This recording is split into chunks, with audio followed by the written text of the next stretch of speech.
Okay, TBH Labs နေကြိုဆိုပါတယ်ကျွန်တော်တနေ့ပေါ့နော်ဟို tech ပစ္စည်းကို review လုပ်လိုက်ဒီ tech ပစ္စည်းကို click ကြည့်လိုက်နဲ့ကျွန်တော်တကယ်ရောဘာသုံးလဲအဲ့ဒီမိကုန်းကိုတော်တော်များများလေးမေးဘူးတယ်ပေါ့နော်ဆိုတော့ကျွန်တော်ဒီနေ့မှာကျွန်တော်သုံးတဲ့ tech ပစ္စည်းအကုန်လုံးရဲ့လို့တော့မဟုတ်ပေမဲ့ကျွန်တော်သွားတဲ့နေရာတော်တော်များများကိုပါလိရှိတဲ့ tech ပစ္စည်းတွေပေါ့နော်ဘို့လုံးမမယ်ဆိုလို့ရှိရင်တော့ what's in my tech bag ပေါ့ tech bag ရေလို့တော့မဟုတ် what's in my backpack ပေါ့အားလေးကိုကြည့်လိုက်အောင်ဆိုတော့ပထမဦးဆုံးပေါ့နော် tech ပစ္စည်းလို့ပြောလိုက်ပြီဆိုလို့ရှိရင်အများတန်းလဲယူသွားပြတဲ့ tech ပစ္စည်းအရေးအပါဆုံးတွေကတစ်ခုအပါဝင်ကဖုန်းဆိုတော့ဖုန်းကိုကြတော့ကျွန်တော် Apple ရဲ့ iPhone 14 Pro သုံးဖြစ်တယ်ဆိုတော့ကျွန်တော်ကဖုန်းတွေအများကြီး review လုပ်ပြီးတော့ Apple ကိုဘာလို့ကင်တာလဲဘာဖြစ်လို့ Android မကင်တာလဲတခြားဖုန်းတွေကမကောင်းလို့လားဆိုတော့အဲ့လိုတော့လည်းမဟုတ်ဒါပေမဲ့ခင်ဗျားတို့တဖြည်းဖြည်းသဘောပေါက်လာလိမ့်မယ်ဗျာပြီးတော့မှ session ပြဆိုတော့ကျွန်တော်ဘာဖြစ်လို့ဒီနှစ်မှာ Pro Max မှာကင်မင်းနဲ့ရိုးရိုး Pro ပဲကင်ဖြစ်တာလဲဆိုတော့အဓိကကျွန်တော်4000ကိုမခံနိုင်တော့ဘူးဖုန်းကကြီးတာသိကိစ္စမရှိဘူးသိလားကြီးတာခံနိုင်တယ်4000ကိုမခံနိုင်ဘူးပြီးတော့ကျွန်တော် iPhone 12 13အဲ့ဒါတွေကင်တော့ကဒီဘေးပေါင်တွေအနောက်ဖက်တွေအဲ့ဒါတွေမှာစင်းရာတွေချစ်ရာတွေပွန်းရာတွေ damage မျိုးစုံပေါ့နော်အဲ့ဒါတွေကျွန်တော်ကြုံတယ်ဆိုတော့အဲ့ဒါတွေပြန်ရောင်းတဲ့အခါမှာတော်တော်လေးရှုံးနေပေါ့ဗျာဆိုတော့14အလှည့်မှာကျတော့ကျွန်တော် okay တိတိကျကျကင်မယ် queue site ကင်မယ်နော် upgrade လုပ်လို့ရှိရင်တိတ်မရှုံးအောင်ဆိုပြီးတော့ cover လေးတက်ကင်ချင်တယ်14 Pro Max ကို cover တက်ကင်လိုက်ရင်လုံးဝ as a twin ကျွတ်စင်ဖြစ်သွားလိမ့်မယ်ဆိုတော့14 Pro ကို cover တက်ရင်ကျတော့မဆိုးခံနိုင်နေဆိုတဲ့နေတာတစ်ခုမှရှိတယ်အဲ့ဒီအကြောင်းပြချက်တစ်ခုတည်းနဲ့ပဲကျွန်တော်14 Pro ကိုသုံးပြတယ်ဘလို့နေလဲဆိုတော့ Pro Max ကနေပြီးတော့ Pro ပြောင်းတဲ့အချိန်မှာပထမဆုံးခံစားမိတာကျွန်တော်အနေနဲ့ခံစားမိတာတော့ battery life ကြီးကတိတိတသားကြီးကိုနည်းသွားတယ်13 Pro Max နဲ့14 Pro Max နဲ့ဆိုရင်တော့မှ13 Pro Max ကနည်းနည်းလေးပိုအခန့်တယ်သူရဲ့ always on display ကြောင့်ပေါ့နော်သူရဲ့ always on display မဟုတ်တဲ့ always on display ကြောင့်ပေါ့အဲ့ဒါကိုမှကျွန်တော်က size ပါဆင်းလိုက်တော့ပိုဆိုးသွားတာပေါ့ okay နောက်တစ်ခုအနေနဲ့ကနှစ်ချက်ကကျွန်တော်မှာအများကြီးရှိတယ်ကျွန်တော်က purpose တစ်ခုချင်းစီအတွက်နှစ်ချက်တစ်ခုကိုသုံးလို့ရှိတယ်ဥမာ IEM နေလည်းရှိမယ်ဗျာနော် TWS လည်းရှိမယ်ဗျာဒီလိုမျိုး over ear ANC headset လည်းရှိမယ်ဗျာ studio headset လည်းရှိမယ်ဗျာမျိုးစုံရှိတယ်ဒါပေမဲ့ကျွန်တော် ਨੇ အမြဲတမ်းပါလေးရှိတာကတော့အချိန်တော်တော်များများမှာပါလေးရှိတာက Sony ရဲ့ 1000XM4 1000XM5 ကတော့ထွက်ပြီဒါပေမဲ့ကျွန်တော်နားထောင်ကြည့်တယ် XM4 ထပ်ပတ်စံပိုပေးရလောက်အောင်ကျွန်တော်ပိုကောင်းတယ်လို့ကိုမခံစားမိဘူး XM4 ရဲ့ sound signature နဲ့ XM5 ရဲ့ sound signature နဲ့ဆင်တယ်မှန်တယ် XM5 ကပိုကောင်းတယ်ဒါပေမဲ့ဒီလိုမျိုးခောက်လို့မရအောင်ဆိုတော့ combat မဖြစ်ဘူးပေါ့နော်ပြီးတော့ XM5 ကထွက်ချင်းတုန်းကဈေးကဒီကျွန်တော် XM4 ကိုရလိုက်တဲ့ဈေးထက်2ဆလောက်ဈေးရှိတယ်ဆိုတော့မတန်ဘူးမှန်တယ် XM4 လေးပဲဆွဲလိုက်တယ်ပေါ့နော်ဒီကောင်ရဲ့ review တွေပါတယ်လည်းကျွန်တော်လုပ်ပြီးပြီ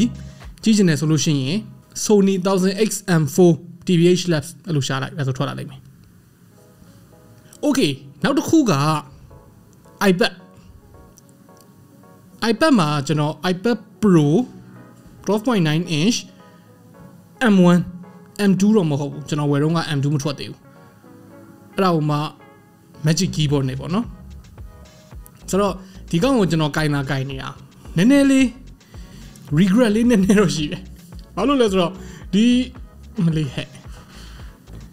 ဒီ keyboard ကြီးနဲ့ဒီ 12.9 inch နဲ့တွဲလိုက်လို့ရှိရင် weight ကမဟာရယာကိုလေးတာပိုးစိုးပစက်ကိုလေးတာဆိုတော့နောက်တစ်ခါ upgrade လုပ်ဖြစ်မယ်ဆိုလို့ရှိရင် 12.9 inch ဟုတ်ချင်မှဟုတ်လိမ့်မယ်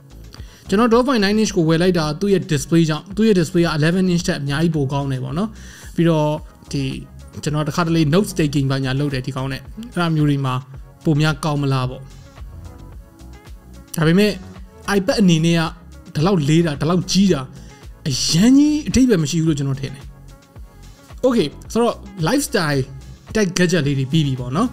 အခုကျွန်တော်ပြောမယ့်ကောင်တွေကကျတော့ကျွန်တော်ထမင်းကျွေးနေတဲ့ gadget တွေဖြစ်သွားပြီတကယ် power house တွေဖြစ်သွားပြီဒါက MacBook Pro 16 inch M1 Max အဲ့ဒါဟိုမှာ 2TB version RAM က 32GB နဲ့ဘာဖြစ်လို့ကျွန်တော်ဒီ specs ကိုရွေးလဲဆိုတော့ 64GB RAM ကကျွန်တော်အတွက်မလိုဘူး 2TB storage ကတော့လိုတယ် 4K ဗီဒီယိုတွေရိုက်တယ်တခါတလေကင်မရာတစ်လုံးနဲ့မဟုတ်ဘူးအခုဒီမှာတစ်လုံးဒီမှာတစ်လုံးစုစုပေါင်းနှလုံးမှာညာရိုက်တာမျိုးတွေရှိတယ်အဲ့ဒါမျိုးတွေမှာ project file တွေကအရန်ကြီးလေးရှိတယ်ပြီးတော့ကျွန်တော်ကဗီဒီယိုရိုက်လို့ရှိရင်နောက်ပိုင်း H264 နဲ့မရိုက်ဖြစ်တော့ဘူး ProRes နဲ့ရိုက်ဖြစ်တယ် ProRes နဲ့ရိုက်တာအများကြီးပို့ပြီးတော့ snappy ဖြစ်တယ်ဗျာ edit လုပ်တဲ့အခါမှာဒါပေမဲ့ပြဿနာက storage အရန်စားတယ်အဲဒါကြောင့်မို့လို့ 2TB ကိုရွေးလိုက်တယ် regret တစ်စက်မှမရှိဘူးတပြားသားမှမရှိဘူးနည်းနည်းလေးများရှိမလား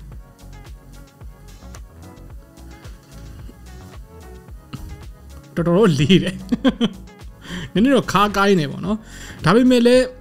မတက်နိုင်ဘူးကျွန်တော်ဗီဒီယို edit လုပ်တယ်ဗီဒီယို edit ကိုကျွန်တော်အရင်တုန်းကလို့ desktop မှာထိုင်လို့ဖြစ်တာမျိုးမဟုတ်တော့ဘဲနဲ့ laptop နဲ့တင်မလားခောက်ရှုံမှာလုပ်ရင်လုပ်မယ်ကြောင်းမှာလုပ်ရင်လုပ်မယ်ဗျာဒီလား coffee ဆိုင်မှာလုပ်ရင်လုပ်မယ်အဲ့လိုနေရာတကာမှာ edit လုပ်ဖြစ်တဲ့အကျင့်ကဖြစ်သွားတယ်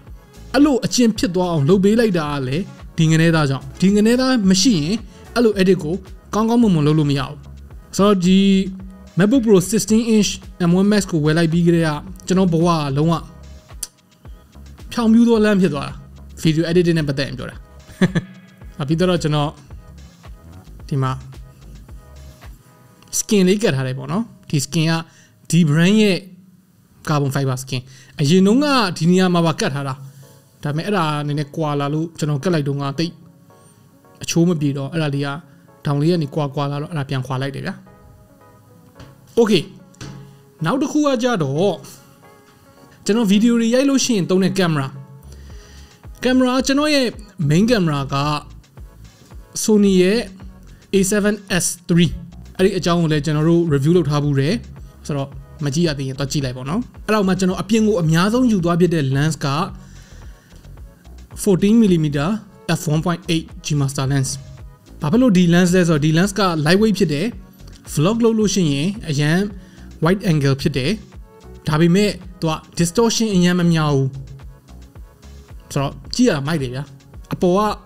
ဟာဒီကောင်ကကျတော့ mic ဒါ DJI ရဲ့ wireless ခဏနေအဲ့ဘူးလေးတွားယူလိုက်အောင်မပြမယ်သူက AirPods လိုမျိုးဘူးလေးနဲ့လာ charging case နဲ့လာတာပေါ့နော်အဲ့ charging case ကိုဖွင့်လိုက်မယ်ဆိုလို့ရှိရင်အထဲမှာ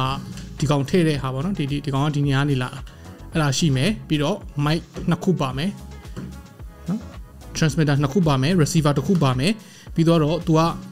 ဒီလိုမျိုးကင်မရာပေါ်မှာ hot shoe နဲ့တက်ထားပြီးတော့ 3.5mm နဲ့လည်းသုံးလို့ရတယ်လို့ lightning နဲ့လည်းသုံးလို့ရတယ်ဆိုတော့ iPhone နေနဲ့သုံးလို့ရတယ် Type C နဲ့လည်း Android တွေမှာဒါမှမဟုတ် MacBook တို့ဘာလို့မှလည်းသုံးလို့ရတယ်ပြီးတော့ဒီကောင်ကတော်တော်လေး low profile ဖြစ်တယ်ဗျာဥပမာအင်ကြီးမှာတက်လိုက်မယ်ဆိုရင်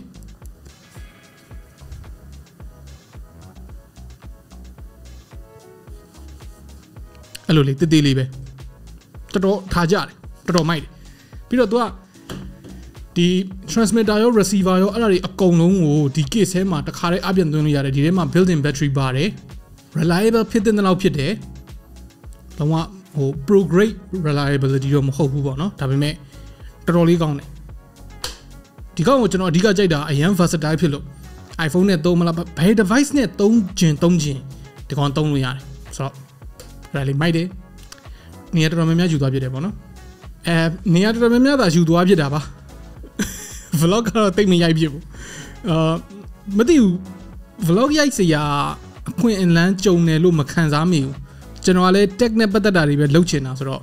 ဒီမဆိုင်တဲ့ဟာတွေလည်းအရင်ရှောက်မလုပ်ချင်ဘူးညာဟုတ်မှာဟိုသွားနေတာဒီသွားနေတာဟိုဟာစားနေတာဒီဟာစားနေတာအဲ့ဒါကိုတော့ vlog မရိုက်ချင်ဘူးရဲ့တခုခုဖြစ်ရင်နော်ရုပ်တရက် moment လေးတွေ capture လုပ်ချင်လို့ရှိရင်သာအဆင်ပြေအောင်လို့သာယူသွားပြတာအရင်မသုံးပြအောင်အဲ့ဒီတခုကြံနေတယ်ဒါတော့တည်သွားပြတဲ့ဟာရဲ့လို့မဟုတ်ဘူးဒါပေမဲ့ကျွန်တော်လည်းအမြဲတမ်းပါတဲ့ကောင်ပေါ့နော်အဲ့ဒါက Apple Watch Ultra ဒီကောင်က Apple Watch ကိုကျွန်တော်သုံးတဲ့ပုံစံပြောင်းလဲသွားစေတဲ့ Apple Watch ပေါ်ကိုမြင်တဲ့အမြင်ပြောင်းလဲသွားစေတဲ့ Apple Watch ဒါကောင်ကျွန်တော် review လုပ်မယ်နဲ့လုပ်ကိုမလုပ်ဖြစ်ဘူးဘာလို့လဲဆိုတော့ဘာလို့လဲဘာလို့မလို့စောက်ပြင်းကြီးနေ review တကယ်လာမယ်အကြမ်းမြင်ပြောမယ်ဆိုရင်ဗျာကျွန်တော်က extreme sports တွေလည်းလုပ်တယ် extreme sports မပြောပါနဲ့ပြေးရင်တော့မှ9စက္ကန့်လောက်ပြေးပြီးမောနေတယ်သူဆိုတော့ sports တိတ်မလုပ်ဖြစ်ဘူးအဲ့ဒါကျွန်တော်ကဘာကိစ္စဓာကြီးလိုတာလဲဆိုတော့အဓိကကျွန်တော်ကြိုက်တာသူ့ရဲ့ display ဟပ်ပလုတ်ကြီးကိုကြိုက်တာရယ်သူ့ရဲ့ rugged style ကိုကြိုက်တာရယ်ပြီးတော့ battery life ရယ်ဒီကောင် battery life ကပိုဆိုးပတ်ဆက်ခံတာရဲဆက်ဆက်ခံတာမဟာရရခံတာဆိုတော့အဲ့ review လေးမကြခင်လာမယ် What's in my bag video လုပ်ပြီးတော့ bag ကိုမပြရသေးဘူး bag ကဒီကောင်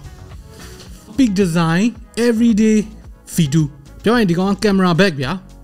ဒီကောင်မှာ20 liter နဲ့30 liter version 2မျိုးရှိတယ်ဒါ20 liter version အသေးပေါ့နော်ဒီတက်ကြီးတဲ့ကောင်ရှိသေးတယ်အဲ့ဒါကိုမှအမဲပေါ့တခုသဘောကျတာဒီမှာ anti theft mechanism လေးပါတယ်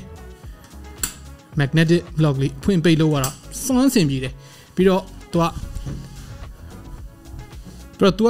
ဘေးဘက်ကနေပြီးတော့လဲဒီ main compartment တွေကို access လုပ်လို့ရတယ်ပေါ့နော်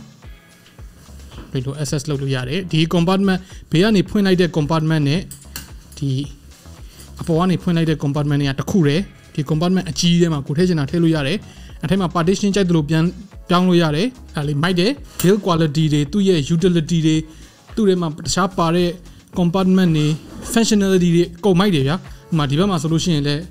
လက်ဆွဲတစ်ခုပါတယ်အပေါ်မှာလက်ဆွဲတစ်ခုပါတယ်ဒီဘက်မှာလက်ဆွဲတစ်ခုပါတယ်အနောက်မှာဒီ strap တွေကိုနေရာတကျဖြစ်အောင်လုပ်ပေးထားတဲ့ magnet တွေပါတယ်တော်တော်လေးအဆင်ပြေတယ်ဒါပေမဲ့တစ်ခုပဲအမဲအောင် version ကိုတော့ကျွန်တော်သိပ်ပြီးတော့ recommend မပေးဘူးတော်တော်လေးပေးတယ်ခဲအောင်ကအများကြီးပို့ပြီးတော့အပေတက်တာတယ်ဆိုတော့ဒါလေးတော့တစ်ချက်ကြည့်လိုက်ပါနော် okay ဒါဆိုလို့ရှိရင်တော့ကျွန်တော်ရဲ့ what's in my bag ဗီဒီယိုလေးပြီးတော့ပါပြီကျွန်တော်ရဲ့ everyday life မှာတခြားသုံးဖြစ်တဲ့ပြောမယ်ဆိုအပြင်ကိုတည်မသွားဖြစ်တဲ့အိမ်မှာသုံးဖြစ်တဲ့ tag တွေပေါ့နော်အဲ့ tag gadget လေးတွေအကြောင်းရော